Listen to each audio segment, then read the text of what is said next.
అందరికీ నమస్కారము. ముందుగా మీకు మీ కుటుంబ సభ్యులందరికీ కూడా దీపావళి శుభాకాంక్షలు.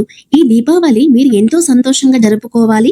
ఎటువంటి కోరికలు ఉన్నా అవన్నీ కూడా నెరవేరాలని మనస్ఫూర్తిగా కోరుకుంటున్నాను. అర్ధరాత్రి అమావాస్య లక్ష్మీ పూజ అనేది భారతీయ సంప్రదాయంలో అత్యంత పవిత్రమైన మరియు మర్మమైన ఆధ్యాత్మిక ఆచారము. ప్రపంచమంతా నిద్రపోతుంది, కానీ ఆ సమయంలో మేలుకొనే ఒక దైవశక్తి ఉంది. అది మహాలక్ష్మి. అమావాస్య రాత్రి వచ్చే ఆ అర్ధరాత్రి సమయానికి లక్ష్మీదేవిని పూజిస్తే అపారమైన శ్రేయస్సు కలుగుతుందంటారు. కానీ ఈ పూజ వెనుక ఉన్న నిజమైన రహస్యం ఏమిటో చాలా మందికి తెలియదు.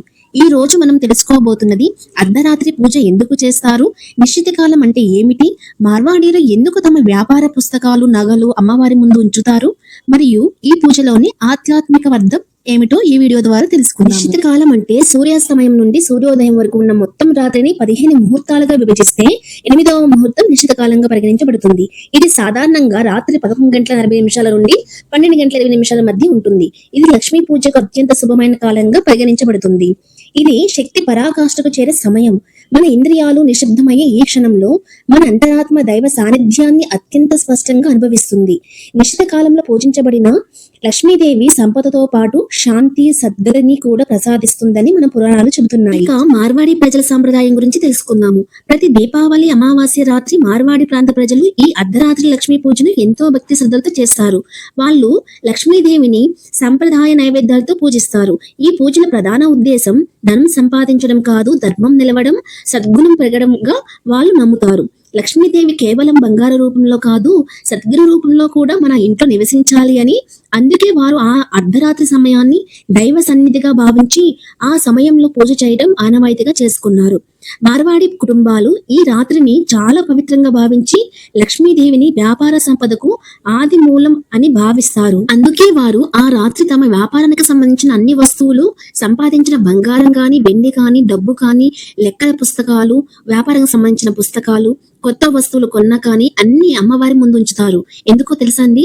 ఇది అంతా నువ్వే ఇచ్చిన ప్రసాదం తల్లి, నాదంటూ ఏమీ లేదు, నీ కృప మా మీద ఎప్పుడు ఉండాలి అని ఆత్మీయంగా ప్రార్థిస్తారు.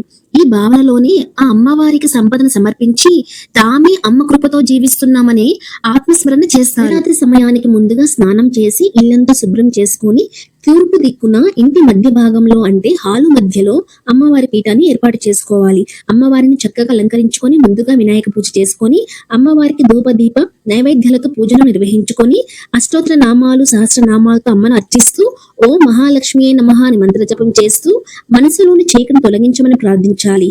పూజ అనంతరము దానం చేయడం అత్యంత శ్రేష్టమైన కర్మగా భావిస్తారు. ఎందుకంటే లక్ష్మీదేవి దానాన్ని చాలా ఇష్టపడుతుంది. యొక్క నిజమైన అర్థం ఏంటి ఇప్పుడు తెలుసుకుందాము. ఇప్పుడు చాలా మంది అంటుంటారు అర్ధరాత్రి పూజ చేసేస్తే డబ్బు వచ్చేస్తుంది, ఈ సంవత్సరం నుంచి మనం మొదలు పెట్టేద్దాము అని. అలా అనడం తప్పు కాదు, కానీ అర్థం లేకుండా అనడం తప్పు. పూజ అంటే డబ్బు కోసం చేసే కర్మ కాదు. మన మనసు, మన కర్మ, మన జీవితం శుద్ధి చెందడానికి పూజ. దేవుడు ఎవరి భక్తి నిజమో ఆయనకు తెలుసు కదా. ఎవరికి ఏమి ఇవ్వాలి, ఎప్పుడు ఇవ్వాలి, ఎంత ఇవ్వాలి అన్నది ఆయన నిర్ణయం. మన పని పూజలో మనసు ఉంచి విశ్వాసంతో చేయడం మాత్రమే. భక్తి లేకుండా పూజ చేయడం వృధా. భక్తితో పూజ చేస్తే ఆ అమ్మ మనకు అవసరమైనదే ఇస్తుంది. అది ధనం కావచ్చు, దారిద్ర్య విముక్తి కావచ్చు, లేదా ఆత్మశాంతి కావచ్చు. మనము పూజలు, వ్రతాలు, హోమాలు అన్నవి మన కోరికలు తీర్చుకోవడానికి కాదు, మన కర్మల పాపాలను తగ్గించుకోవడానికి, మనలోని దైవ బుద్ధిని మేల్కొల్పడానికి చేస్తాము. మనకు దైవానుగ్రహం పెరగాలంటే మొదట మనసులో భక్తి ఉండాలి. లక్ష్మీదేవి మన ఇంటికి మాత్రమే కాదు, మన హృదయంలో వెలుగుని నింపే శక్తి. ఆ వెలుగు చీకటిని తొలగిస్తే సంపద స్వయంగా వస్తుంది. అందుకే ఈ అర్ధరాత్రి పూజ చేయండి. డబ్బు కోసం కాదు, దైవానుభూతి కోసం. ధనం రావాలని కాక భక్తి పెరగాలని ప్రార్థించండి. అప్పుడు దేవత మనలోని కర్మలను పరిశుద్ధం చేస్తుంది. ఈ అర్ధరాత్రి మీరు వెలిగించే ఒక దీపం చీకటిని మాత్రమే కాదు, మనలోని అజ్ఞానాన్ని కూడా తొలగిస్తుంది. అది నిజమైన లక్ష్మీ పూజ. శ్రీమాత్రే నమః. ఈ వీడియో కనుక మీకు నచ్చినట్లయితే లైక్ చేయండి, షేర్ చేయండి. ఛానల్ ని తప్పకుండా సబ్స్క్రైబ్ చేసుకోండి.